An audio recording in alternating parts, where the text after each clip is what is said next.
13 Australia-India Institute academics quit citing interference by Modi government. AII ਜਿਹਨੂੰ initially start 8 million ਦੇ grant ਦੇ ਨਾਲ Australian labour government ਨੇ ਕੀਤਾ, ਆਲ ਆਫ ਏ ਸਡਨ ਐਸਾ ਕੀ ਹੋਇਆ ਕਿ 13 ਜਿਹੜੇ ਉਹਨਾਂ ਦੇ ਐਕੈਡੈਮਿਕਸ ਨੇ, ਜ਼ਾਹਰ ਹੈ ਡਾਕਟਰ ਪ੍ਰੋਫੈਸਰ, ਉਹਨਾਂ ਨੇ ਕਿਹਾ ਜੀ ਅਸੀਂ ਕੰਮ ਨਹੀਂ ਕਰਨਾ। Scholars alleged that Indian High Commission interferes in AII's research and views unflattering to India's image are not published. 30 affiliated fellows alleged that Indian High Commissioner intervenes in AII's activities and commentaries and events on India that are controversial have been discouraged, the Australian daily The Age reported. As experts on India, we have doubts that Institute's quasi-diplomatic focus is consistent with and furthers the mission of the university. Freedom House 2021 ਦੀ ਜਿਹੜੀ report ਹੈ ਉਹਦੇ 'ਚ India ਨੂੰ ਉਹਨਾਂ ਨੇ ਐਨ electoral ਆਟੋਕ੍ਰੇਸੀ ਕਿਹਾ ਹੈ।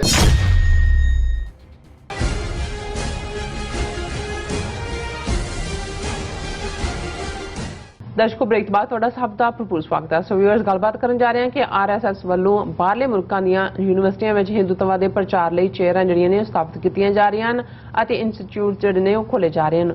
ਸੋ ਇਸ ਕਿਸਮ ਦੀ ਆਸਟ੍ਰੇਲੀਆ ਵਿਚਲੀ ਆਸਟ੍ਰੇਲੀਆ ਇੰਸਟੀਚਿਊਟ ਦੇ 13 ਪ੍ਰੋਫੈਸਰਾਂ ਨੇ ਇਹ ਕਹਿ ਕੇ ਅਸਤੀਫਾ ਦੇ ਦਿੱਤਾ ਹੈ ਕਿ ਮੋਦੀ ਸਰਕਾਰ ਵੱਲੋਂ ਉਹਨਾਂ ਦੇ ਕੰਮਕਾਜ ਵਿੱਚ ਬਹੁਤ ਜ਼ਿਆਦਾ ਦਖਲ ਅੰਦਾਜ਼ੀ ਕੀਤੀ ਜਾ ਰਹੀ ਹੈ। ਸੋ ਇਸ ਬਾਰੇ ਆਪਾਂ ਗੱਲਬਾਤ ਕਰਨ ਜਾ ਰਹੇ ਹਾਂ। ਸੋ ਅਸੀਂ ਚਾਹਾਂਗੇ ਕਿ ਤੁਸੀਂ ਇਸੇ ਤਰ੍ਹਾਂ ਬਣੇ ਰਹਿਣਾ। ਦੇਖਣ ਸੁਣਨ ਲਈ ਲਿਖਣ ਲਈ ਤੁਹਾਡਾ ਸਭ ਦਾ ਬਹੁਤ ਬਹੁਤ ਧੰਨਵਾਦ ਜੀ। ਡਾਕਟਰ ਸਾਹਿਬ, ਕੀ ਕਹਿਣਾ ਚਾਹੋਗੇ? ਦੇਖੋ, ਜਦੋਂ ਅਸੀਂ RSS ਦੇ ਨੈਟਵਰਕ ਦੀ ਗੱਲ ਕਰਦੇ ਹਾਂ ਤੇ ਇਹੀ ਨਹੀਂ ਕਿ ਵਿਦਨ ਕੰਟਰੀ ਉਹਨਾਂ ਨੇ 72 ਦੇ ਕਰੀਬ ਆਰਗੇਨਾਈਜੇਸ਼ਨਸ, ਜਿਸ ਨੂੰ ਸੰਘ ਪਰਿਵਾਰ ਕਹਿੰਦੇ ਨੇ, ਬਣਾਈਆਂ ਹੋਈਆਂ ਨੇ।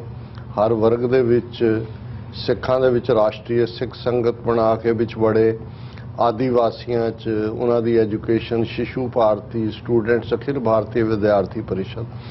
ਪਰ ਉਹਨਾਂ ਦਾ RSS ਦਾ ਨੈਟਵਰਕ ਜਦੋਂ ਤੋਂ 2014 ਤੋਂ ਇਹਨਾਂ ਦੇ ਹੱਥ ਪੋਲੀਟੀਕਲ ਪਾਵਰ ਆਈ ਹੈ, ਦੁਨੀਆ ਭਰ ਦੇ ਵਿੱਚ ਐਮਬੈਸੀਆਂ, ਹਾਈ ਕਮਿਸ਼ਨਸ, ਕੌਂਸੂਲੇਟਸ ਰਾਹੀਂ ਜਿਹੜੀਆਂ ਚੰਗੀਆਂ ਯੂਨੀਵਰਸਿਟੀਜ਼ ਨੇ ਉਹਨਾਂ ਦੇ ਵਿੱਚ ਚੇਅਰ ਸਥਾਪਿਤ ਕਰਨ ਦੇ ਨਾਂ ਥੱਲੇ, ਜਾਂ ਇਸ ਕਿਸਮ ਦੀ ਜਿਵੇਂ ਅਸੀਂ ਇੱਥੇ ਪੋਟੋਮਿਕ ਇੰਸਟੀਚਿਊਟ ਵਰਗੀ ਦੇਖੀਏ ਕਿ ਉਹਦੇ 'ਚ ਉਹਨਾਂ ਨੇ ਆਪਣੇ ਸਕਾਲਰ ਵਾੜੇ ਨੇ।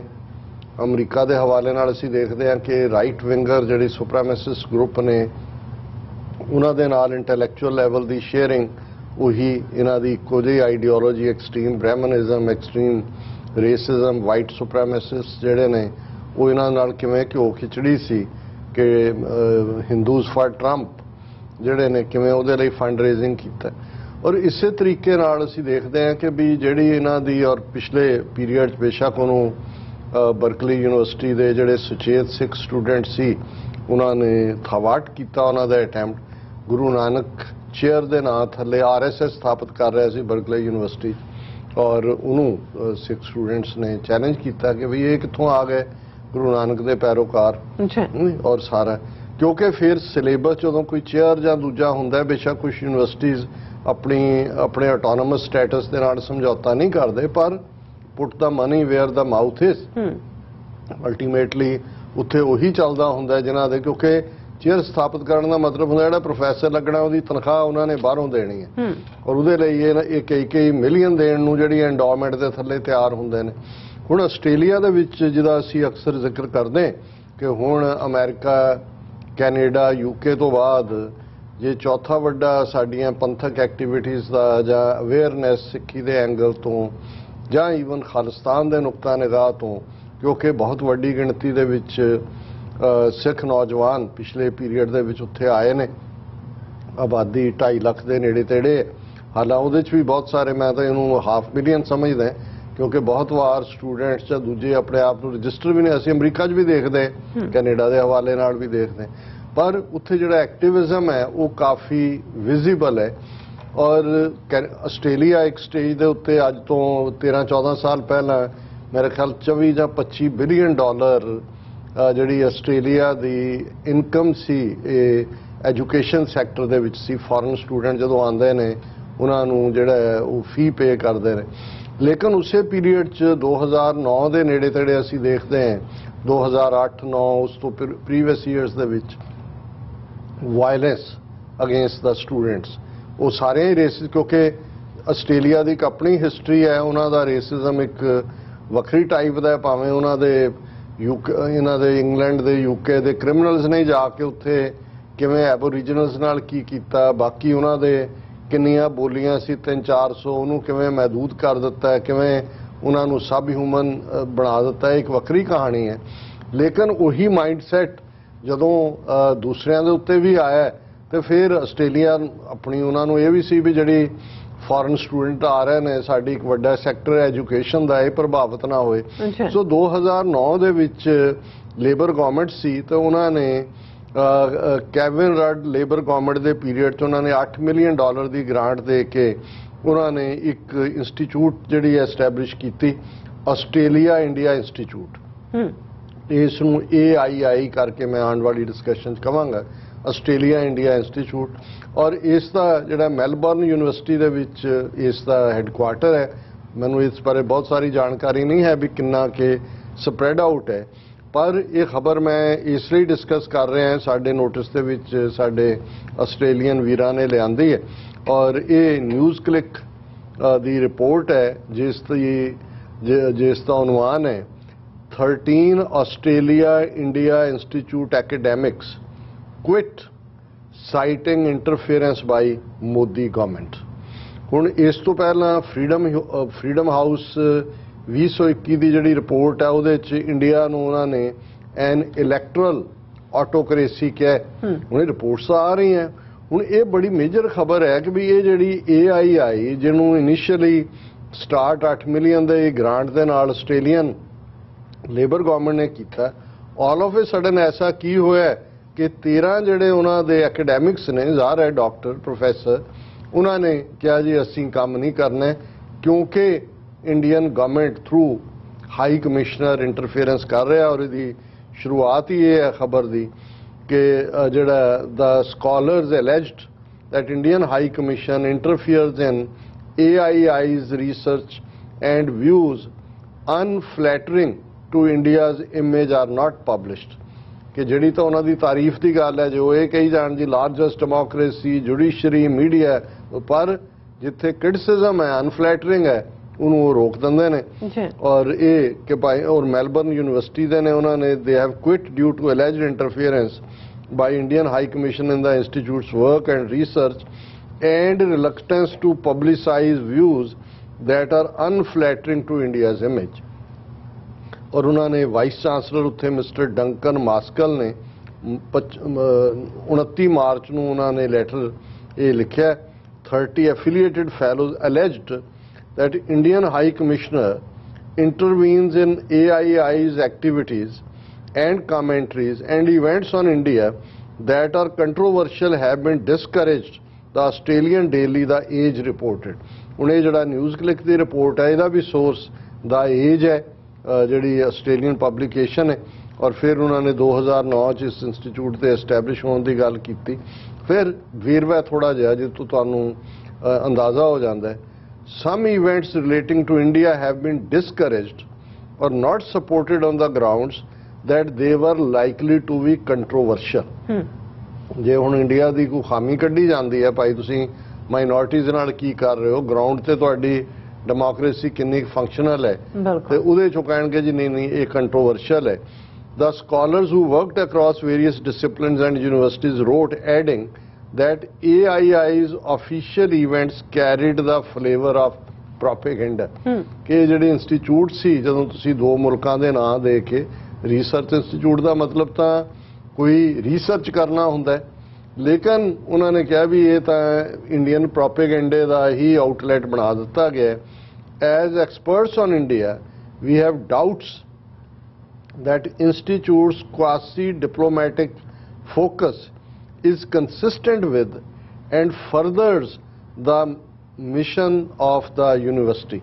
कि जिहड़ा यूनिवर्सिटी का मिशन है उस तो ये हटवा है और ये एक क्वैसी डिप्लोमैटिक और ऊपर उन्होंने कहा ही है कि भाई ये जिहड़ा है ये carried the flavour of propaganda कि इस दे विच प्रोपेगेंडे का ही तड़का लगा हुआ है।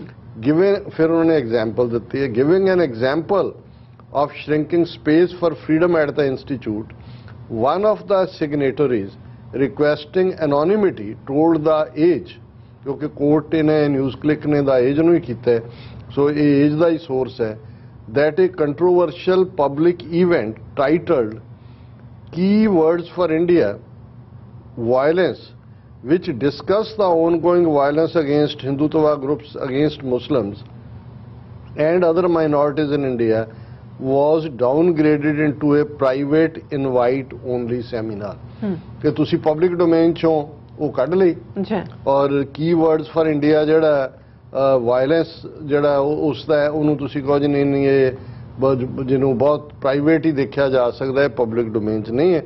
फिर ये सारी स्टोरी का हिस्सा है कि Muslims have been increasingly targeted in India in the last few months. It started with hijab ban in Karnataka and subsequent prohibition on Muslim traders from selling their wares around temples in BJP-ruled states, the attack on few Muslim journalists in Burari, Delhi, and calls to boycott halal meat. ये सारियां कोई कर्नाटका च कर दिंदे ने, उत्थों हटदा मध्य प्रदेश आ जांदे ने, उत्थों हटदा यूपी च आ जांदे ने, और ये फिर अगों उन्होंने प्रॉपरली कहा भी किवें उन्होंने महात्मा गांधी का स्टैचू जदों ये बिहेड हुंदा है उस दे उत्ते मैलबर्न च उन्होंने अपना when two AI fellows according to the letter prepared a piece discussing the attempts to behead a statue of Mahatma Gandhi in Melbourne, AII refused to publish it while another college in the university published it in its journal Pursuit in December 2021. The institute also didn't upload the Year to Asia podcast titled Caste and the Corporation in India and Abroad by the same two fellows on its website. ਹੁਣ ਤੁਸੀਂ ਇਹਨਾਂ ਦੀ ਹਿੰਦੂਤਵੀਆਂ ਦਾ agenda ਦੇਖੋ, ਇਹੀ ਨਹੀਂ ਕਿ ਵੀ ਇਹ ਮੁਸਲਮਾਨਾਂ ਦੇ ਖਿਲਾਫ ਜਾਂ ਸਿੱਖਾਂ ਦੇ ਖਿਲਾਫ ਜਾਂ ਘੱਟ ਗਿਣਤੀਆਂ ਨੂੰ ਸੁਪਰੈਸ ਕਰਨ ਵਾਲੀ ਨੀਤੀ ਰੱਖਦੇ ਨੇ। ਈਵਨ ਗਾਂਧੀ ਭਾਵੇਂ ਅੱਜ ਵੀ ਉਹਨਾਂ ਦੇ ਕਾਨੂੰਨੀ ਉਹਨੂੰ ਰਾਸ਼ਟਰਪਿਤਾ ਬਣਾਇਆ ਹੋਇਆ ਹੈ, ਜਾ ਕੇ ਡਰਾਮੇ ਵੀ ਕਰਦੇ ਨੇ ਸਾਬਰਮਤੀ 'ਚ ਔਰ ਗਾਂਧੀ ਨੂੰ ਵੇਚਦੇ ਵੀ ਨੇ। ਇੱਥੇ UN 'ਚ ਖਲੋ ਕੇ मोदी ने कहा कि जी मैं गौतम बुद्ध के देश से आया हूँ, मैं गांधी के देश से आया हूँ। अगले दिन नेपाल ने प्रोटेस्ट किया, कहना तू केड़े गौतम बुद्ध के देश तो आया भाई, वो तो नेपाल दा है। लेकिन इत्थे लै दे के गांधी नूं वेचण तो बिना कुछ नहीं है। हुण मैलबर्न च गांधी का स्टैचू जिहड़ा है वो वैंडलाइज हुंदा है, ਉਹਦੇ ਤੇ ਉਹ ਕੰਮ ਕਰਨਾ ਚਾਹੁੰਦੇ ਨੇ ਔਰ ਕੀਤਾ ਵੀ ਹਿੰਦੂਤਵੀਆਂ ਨੇ ਹੋਣਾ ਪਾਣਾ ਉਹਨੂੰ ਸਿੱਖਾਂ ਦੇ ਖਾਤੇ 'ਚ। ਉਹਨੂੰ ਲੱਗਦਾ ਵੀ ਨਹੀਂ ਇਹਨੂੰ ਰਹਿਣ ਦਿਓ, ਇਹਦੀ ਪਬਲਿਸ਼ ਕਰਨ ਦੀ ਲੋੜ ਨਹੀਂ ਹੈ। ਔਰ ਇਸੇ ਤਰ੍ਹਾਂ ਜਿਹੜਾ ਦੂਸਰੀ ਇਵੈਂਟ ਦਾ ਉਹਨਾਂ ਨੇ ਜ਼ਿਕਰ ਕੀਤਾ ਕਿ ਜਿਹੜਾ ਕਾਸਟ ਸਿਸਟਮ ਦੇ ਉੱਤੇ ਪੋਡਕਾਸਟ ਸੀ, caste and corporation in India and abroad, ਉਹਨੂੰ ਵੀ ਉਹਨਾਂ ਨੇ ਕਿਵੇਂ ਸਪਰੈਸ ਕੀਤਾ। We think that those who engage in such critical scholarship despite facing hate from supremacist group should be supported rather than silenced. In this context, AII not supporting the fellows is deeply concerning, the signatories wrote. ਇਹ ਉਹਨਾਂ academics ਨੇ ਆਪਣੇ letter ਦੇ ਵਿੱਚ ਲਿਖਿਆ। ਔਰ ਅੱਗੋਂ professor Goldy ਔਸੂਰੀ ਨੇ ਜਿਹੜੇ ਸਕਾਲਰ ਨੇ ਇੰਡੀਅਨ ਸਟੱਡੀਜ਼ ਵਾਰਵਿਕ ਯੂਨੀਵਰਸਿਟੀ 'ਚ, ਉਹਨਾਂ ਨੇ ਗ੍ਰਿਮ ਪੋਲੀਟੀਕਲ ਸਿਚੁਏਸ਼ਨ ਇੰਡੀਆ ਦੀ ਗੱਲ ਕਰਦਿਆਂ ਕਿਹਾ कि भी ये open season has been declared on minorities and Muslims in particular. Freedom house 20 फिर अगों दा रिपोर्ट दा और काफ़ी अगे वेरवा है, मैं इस ते अगे नहीं जावांगा।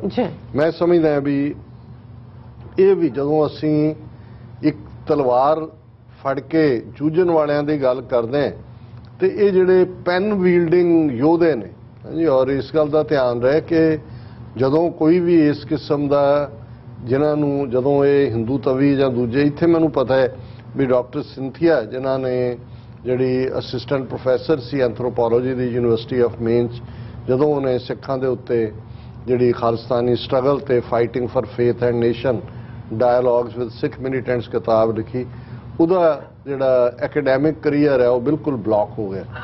उन्होंने कला यही नहीं भी उन्होंने कदे मुड़ के इंडिया का वीज़ा नहीं दिता है, जां उत्थे इत्थे भी ਜਿਨ੍ਹਾਂ ਯੂਨੀਵਰਸਿਟੀਆਂ ਦੇ ਵਿੱਚ ਪੂਰੇ ਉਹਨਾਂ ਨੇ ਹੈੱਡ ਆਫ ਦਾ ਡਿਪਾਰਟਮੈਂਟ ਤੱਕ ਬਿਠਾਏ ਹੋਏ ਨੇ, ਉਹਨਾਂ ਨੂੰ ਫੈਲੋਸ਼ਿਪ ਦੇ ਨਾਂ ਥੱਲੇ ਦੂਜਾ ਇੰਡੀਆ ਲੈ ਜਾਂਦੇ ਨੇ ਸਾਲ 2 ਸਾਲ ਬਾਅਦ। ਔਰ ਦੂਜੇ ਉਹੀ ਇੱਥੇ ਹਰ ਯੂਨੀਵਰਸਿਟੀ ਦੇ ਵਿੱਚ ਸਾਊਥ ਏਸ਼ੀਆ ਸਟੱਡੀਜ਼ ਹੈ ਡਿਪਾਰਟਮੈਂਟ ਹੈ, ਹਿਸਟਰੀ ਡਿਪਾਰਟਮੈਂਟ ਹੈ, ਪੋਲੀਟੀਕਲ ਸਾਇੰਸ ਹੈ, ਰਿਲੀਜੀਅਸ ਡਿਪਾਰਟਮੈਂਟ ਹੈ, ਹਰ ਥਾਂ ਹਿੰਦੂਤਵੀ ਡੋਮੀਨੇਟ ਕਰਦੇ ਨੇ।